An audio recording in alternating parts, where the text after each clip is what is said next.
il est temps de mettre les moyens pour que cette autoconservation, ce droit, soit accessible à toutes. Bonjour Marie-Claire, je suis Isabelle Durier, je suis journaliste et j'ai écrit l'article intitulé « Les recalés de l'autoconservation ». J'ai commencé à travailler sur le sujet de l'autoconservation des ovocytes dans les années 2000.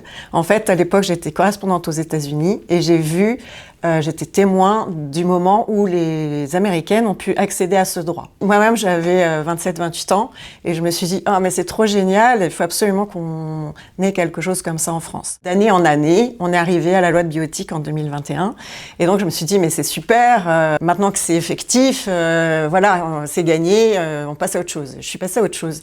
Et en fait, je me rends compte que non, on n'est pas du tout passé à autre chose puisque on commence juste à découvrir comment ce nouveau droit va impacter en fait la vie des femmes, mais aussi le couple, mais aussi la relation à l'enfant. Ça va avoir un impact énorme. Réjouissons-nous, parce que ce sont des nouveaux droits et les jeunes femmes s'en sont emparées. Mais on ne peut pas juste rester sur ce constat et sur nos lauriers. Il y a quand même énormément de problèmes qui arrivent avec la mise en œuvre de ce droit. Et un droit n'est rien si on ne peut pas y accéder. Et donc nous, on est allé à la rencontre des femmes qui ont eu des problèmes pour y accéder. On a fait un appel à témoignages dans Marie-Claire.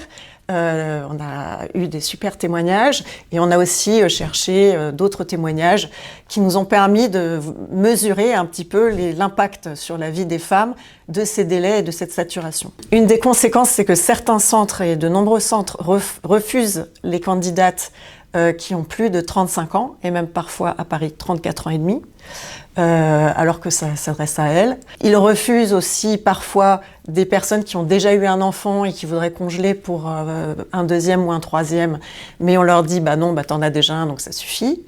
Ce qui peut être très mal vécu en réalité. Ils peuvent refuser aussi des femmes qui ont des réserves ovariennes assez basses. C'est quand même une perte de chance pour beaucoup de jeunes femmes. Ce que nous, on a constaté, c'est qu'il y a des moyens, il y a des leviers en fait pour améliorer cette situation et améliorer l'accès des femmes à l'autoconservation des ovocytes. Une des manières de le faire, ce serait de rajouter du personnel médical, puisque tout ça se fait dans des centres publics et avec du personnel hospitalier qui, comme vous le savez, est déjà saturé et en sous-effectif. La deuxième option, ce serait d'ouvrir davantage de centres, et notamment les centres privés qui font déjà de la PMA.